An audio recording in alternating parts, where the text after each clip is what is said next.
On a les mêmes problèmes qu'ailleurs, finalement. La police le constate depuis des années. On voit une augmentation là, d'année en année des signalements, tout autant au niveau de la pornographie juvénile, au niveau de la sextorsion, au niveau de la distribution d'images intimes. Statistique Canada le confirme. Globalement, les cas d'exploitation sexuelle des enfants en ligne signalés à la police ont augmenté, passant de 50 affaires par 100 000 jeunes en 2014 à 160 en 2022, soit une hausse de 217 %.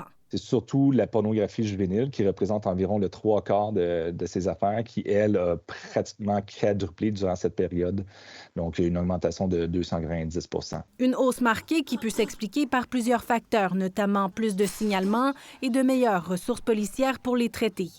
Ce qui ne fait aucun doute pour le Centre canadien de la protection de l'enfance, ces nouvelles données représentent plutôt la pointe de l'iceberg. Ce que ce rapport-là ne montre pas, c'est tous les cas qui sont passés sous le radar des autorités pour toutes sortes de raisons, parce que la victime avait honte et n'a pas fait de signalement. Ce qui confirme d'ailleurs l'urgence d'agir. Cela signifie des conséquences pour ceux qui enfreignent la loi en ligne.